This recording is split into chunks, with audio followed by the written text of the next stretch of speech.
ခဲရင်းနဲ့တရားရောက်ကဂျားဝင့်ဖြန့်ပြပြီးလို့အပ်တယ်ဗျနော်ဘုံကြီးမရောက်နိုင်လို့ဆဲခဲ့တယ်ဘာဖြစ်တယ်ညာဖြစ်ဒါပေမဲ့ဒါကြီးကလည်း तू ကမုံလို့ဆဲတာမဟုတ်ပဲ तू ကမုံလို့ဆဲတာလည်းမဟုတ်ဘူးလို့ဟိုအကြောင်းဟိုနာကြီးချက်နဲ့ဆဲတာလည်းမဟုတ်ပါဘူးတကယ်ကကြတော့ဘလို့ငါဆဲလိုက်မှဒါလင်း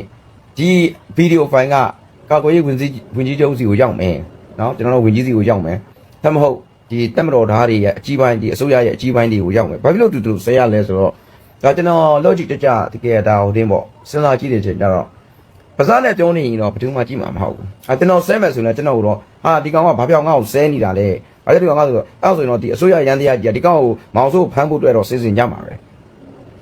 ါပေမဲ့ဒါတွေကိုကြတော့ခင်ဗျားတို့ဒီလိုမြင်တာဗျဒါပေမဲ့ကိုစောဘုံရင်ကမြန်မာနိုင်ငံမှာအောက်ကြီးကရဲဘော်တွေနော်မိသားစုဝင်တွေဒီနေ့အရှိတာရောက်နေတဲ့ရဲဘော်တွေအတွက်သူကအကြီးကသူတတ်နိုင်တဲ့ဘက်ကသူကိုယ်တိုင်သူ့အသက်ကိုတော့ဗဒနာမထားပဲဟလာဒါဒီနေ့အောက်ကြီးကရဲဘော်တွေအတွက်လုပ်ပြရဒါသူနိုင်ငံသားတယောက်ပြီးသားတယ်လို့ကျွန်တော်တို့ဒီလိုယူဆတယ်ပေါ့နော်သူလောက်တာကိုလည်းကျွန်တော်အရန်ကိုသဘောကျတယ်အားပေးတယ်ဒီလိုလူမျိုးတွေကကျွန်တော်နိုင်ငံမှာရှိကိုရှိရတယ်ဗျနော်ဒီလိုအရေးကြီးတဲ့ချိန်ကာလမှာကိုစော်ဘွဲဟိတ်လူမျိုးပုံကိုယ်တွေကလုံးဝရှိတယ်လေဟုတ်ပြီအခုကိုစော်ဘွဲကိုဖမ်းပြီးဒီနေ့ဟို905ပြော66ခါကြီးပဲပြောဥပမာ66ခါကြီးနဲ့ပဲပြောပေါ့နော်ဒါပေမဲ့ဒီလိုဒီနေ့ဒီအချိန်နေမှာဒီလိုဖမ်းဆီးလိုက်ရတဲ့အကျိုးကဘာနဲ့တူလဲဆိုတော့ကျွန်တဲ့ဒီဟိုပြပအားကိုပစင်ယူအစိုးမြဝါဒစန့်ကျင်ကြဆိုတဲ့နိုင်ငံတကာကဒီဟိုဟလာပတ်စံယူပြီးတော့အားချောင်းနေတဲ့မီဒီယာစုပ်တွေနိုင်ငံကိုအကြမ်းဖက်အားပေးနေတဲ့မီဒီယာတွေအတွက်ကဘာကြီးပြောဆိုနတ်ဆက်ကကိုထောက်ခံတဲ့ပြည်သူလူထုတွေကိုဒီနေ့သူတို့က brain wash လုပ်ရတွေ့လားဇော်ဘွဲရင်လုံးဘောမကြီးတောင်မှသူတို့အချုပ်ချအာဏာနဲ့ထိလိုက်ဖမ်းတာပဲဆိုတဲ့အမြင်ကြီးကိုသူတို့ထောက်ခံတဲ့အကြမ်းဖက်အတိုင်းဝိုင်းမှာလုံးဝဒါဟုတ်ရတယ်ပေါ့လုံးဝဒီဟုတ်ရတဲ့တဲ့တကူဖြစ်သွားတယ်ပေါ့အဲ့ဒါလည်းမကကျွန်တော်တို့ပြန်ပြီး logic ကြစဉ်းစားမယ်ဆိုရင်ဘိုးချုပ်မှုကြီးရဲ့မင်းအွန်လိုင်းရက်ပုံတွေကိ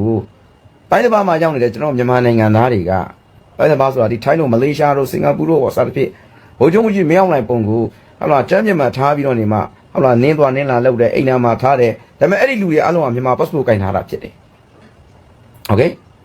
คဒါနေကိုကျတော့အဲ့နိုင်ငံဒီနတ်သက်ကအစိုးရဘာမှလည်းမလုပ်နိုင်လို့ဘာတခုမှလည်းဟိုတင်မလုပ်ဘူးဒီလိုပဲလုပ်ပေးထားတယ်ပေါ့ဗျာဒါပေမဲ့ကိုယ်နိုင်ငံအတွက်တကယ်အသက်ပေးပြီးလုပ်နေတဲ့ကိုစော်ပွဲရင်ကိုကြတော့ခင်ဗျားတို့အစိုးရပေါ့နော်ဦးလီနဲ့ဒီလိုညှိဆွဲရဲဆိုပြီးခင်ဗျားတို့မှာခွင့်လွှတ်ပေးခြင်းမရှိပဲဒီလိုလုပ်တယ်ဆိုတာကဒါဒီတမတော်ထောက်ခံတဲ့လူတွေတော်တော်များများလဲစိတ်ထဲမှာစကားပြောဖို့တဲ့ကြောက်လာတယ်အဲ့တော့ခင်ဗျားကိုစော်ပွဲရင်ကိုဖမ်းလိုက်ရတဲ့အကြောင်းအရာဒီသူ့တယောက်တည်းဖမ်းတာမဟုတ်ပဲတမတော်ကောင်ထောက်ခံတဲ့လူတွေကိုမှခင်ဗျားတို့ချင်းချောက်တယ်လို့ကျွန်တော်တို့လိုယူဆတယ်ဗျအဲ့တော့ကျွန်တော်တို့အမျိုးသားရေးသမားတွေစိမ့်ဘက်ကလူတွေကတမတော်ကိုပြောလိုက်ရင်အဲ့ဒီမှာဖမ်းဖို့တော့ပဲဖမ်းပြီးထောင်ချဖို့တော့ပဲစဉ်းစားနေမယ်ဆိုရင်ဒီနေ့အကြမ်းဖက်နေတဲ့လူတွေ UG တွေဂိတ်တွေမှာတို့ကောက်နေတယ်ဟောလားဒီမြောက်ဝီရီကနေဆင်းသွားရင်ဟလာဟိုဂိတ်တွေကစစ်တပ်ဂိတ်နဲ့ဒီ PDF KNU ဂိတ်တွေနဲ့ကရင်လက်နက်ကဂိတ်တွေကနည်းနည်းလေးကြောင်မှစစ်မတိုက်ကြအောင်နောက်ထိုင်းနိုင်ငံမလေးရှားစင်ကာပူရောက်နေတဲ့လူတွေဗိုလ်ချုပ်မှုကြီးမင်းအောင်လှိုင်ရဲ့ဟလာပုံကိုခြေထောက်နဲ့နင်းနေတဲ့ကျမ်းမြေမှာထားပြီးအိမ်သာခွက်တဲ့မှာအိမ်သာထိုင်းနဲ့ခွက်တဲ့ပုံမှာတောင်မှဒီလိုတင်းလောက်ပြီးလောက်နေတဲ့လောက်ရတီကြတော့ဒီနေ့ဟိုတင်းပေါ့နိုင်ငံတော်အစိုးရဘာတစ်ခုမှမလုပ်နိုင်ခဲ့ဘူးကြာဖမ်းလို့ဝရမ်းလည်းမထုတ်သလိုဒီလိုပဲကြည့်ပြီးထားတယ် passport တက်တန်ကိုဝိုင်းကြီးသူတို့ပြန်တက်တန်တိုးပြီးလိုက်တယ်ဟုတ်လားအဲ့လိုနဲ့ပဲဖြစ်နေတော့အဲ့တော့ကျွန်တော်မေးချင်တာကတကယ်ကိုယ်နိုင်ငံအတွက်အကျိုးပြုနေတဲ့လူတစ်ယောက်ကမားခဲ့တယ်ဟုတ်တယ်ကိုစော်ဝင်းကဆက်ခဲ့တာကျွန်တော်အဲ့ဗီဒီယိုဖိုင်တွေ့ဒါပေမဲ့ဒီလိုအချိန်ကြီးမျိုးမှာသူ့ကိုတေချာတတိပေးပြီးဒါကောင်းမလုံးဝ last chance တစ်ခုပေါ့နော်တော်လုံးဝ last chance တစ်ခုပေးပြီးမှနောက်ဆုံးအခွင့်အရေးတစ်ခုပေးပြီးမှလုပြီးမယ်ဆိုရင်ကျွန်တော်တို့အမျိုးသားရေးဓမ္မတွေအတွက်လည်းဒါခွန်အားတစ်ခုဖြစ်လ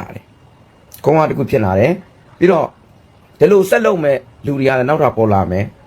ဒီနေ့တိုင်းပြည်အတွက်ဒီလိုအချိန်မျိုးမှာသူ့အသက်ကိုသူဟာလာဗဒနာမထားပဲနိုင်ငံအတွက်ဒီလိုလုပ်နေတဲ့အချိန်မှာဒါဘာဟိုတင်းပေါ့ဘာမှမဟုတ်တဲ့ကိစ္စနော်ဗိုလ်ချုပ်မှုကြီးမင်းအောင်လှိုင်ကိုဆဲနေတဲ့မြန်မာနိုင်ငံအနီထောက်ကွာတဲ့လူတွေတိုင်းရင်းသားတော်တော်များဆဲဆူနေတယ်ဒီလူကြတော့ခင်ဗျားတို့အရေးမယူဘူးနိုင်ငံအတွက်အသက်ပေးပြီးလုပ်နေတဲ့လူတရားကိုကြတော့ခင်ဗျားတို့ဖမ်းပြီးထောင်ချမယ်ဆိုတော့ဒါတွေကဟိုဘက်အကြမ်းဖက်တွေအတွက်ကတော့အခွင့်အရေးတစ်ခုရောက်သွားတာပေါ့ဒါပေမဲ့ဖမ်းတဲ့လူတွေရောဖမ်းခိုင်းတဲ့လူတွေရောဒီဟိုတင်းတွေရောအားလုံးကိုတေချာပြန်ကြည့်ကြင်အောင်ဖြစ်ဒီခင်ဗျားတို့ဥပဒေကိုတလောက်ထိတန်ဖိုးထားတယ်ဆိုရင်ဒီနေ့ UG လုပ်နေတဲ့ပုံကိုယ်တွေဖျားတိလုပ်နေတဲ့ပုံကိုယ်တွေတိုင်းပြည်ကိုပြည့်စည်အောင်လုပ်နေတဲ့ခင်ဗျားတို့အစိုးရဝန်ထမ်းတွေရှိတယ်နော် အဲ့စီဒီယန်လောက်သွားတဲ့ပုံကိုယ်တွေနော်စီဒီယန်သူတို့မြင်တော့စီဒီယန်မှာကျွန်တော်တို့မြင်ရတော့နိုင်ငံတော်သစ္စာပေါက်လို့ကျွန်တော်မြင်တယ်ပေါ့ဒီလိုပုံကိုယ်တွေကြတော့ခင်ဗျားဘာတစ်ခုမှမလုပ်နိုင်ဘူးအဲ့တော့ခင်ဗျားတို့ကတခါခါကြိုက်လှုပ်လို့ရမယ်လူဆိုရင်လှုပ်တဲ့ပုံစံမဖြစ်စေချင်ဘူးကျွန်တော်ကနော်အဲ့တော့ခွင့်လူပြီးကိုစော်ပွဲရင်ကိုတကယ်ဒီ66ကားကြီးနဲ့ပဲဖြစ်တော့လကောင်းတမဟုတ်905ဆိုတဲ့ဟိုတဲ့905ဆိုတာနိုင်ငံတော်စုပူပုံအောင်ကြောင်းမှုလုပ်တယ်နိုင်ငံရေးနဲ့ပတ်သက်တာပေါ့နော်905လည်းကျွန်တော်တင်တာ66ကားကြီးနဲ့ဆွဲတယ်လို့ကျွန်တော်တို့သတ်မှတ်တယ်တကယ်လို့ကိုစော်ပွဲရင်မှာဒီအမှုတွေနဲ့ပဲဆိုရင်တော့ဒီနတ်ဇက်ကအစိုးရနော်ဒါနိုင်ငံတော်အကြီးအကဲဖြစ်တဲ့ဗိုလ်ချုပ်မှုကြီးမင်းအောင်လှိုင်နော်ကျွန်တော်တို့ဝင်ကြီးချုပ်ကိုမြေတရခံကျင်တာကိုစော်ပွဲကိုပြန်လုပ်ပေးစီခြင်းနဲ့နော်ဒါဝန်နေပေးပြီးတော့ဒါဥပဒေကအပြစ်လောက်ထားတဲ့လူတယောက်ကိုပထမဆုံးလောက်တဲ့အပြစ်တစ်ခုကိုရှော့ရှော့ပေါ်ပေါ်နဲ့ဟုတ်လားဟိုတင်လောက်ခဲ့မယ်ဆို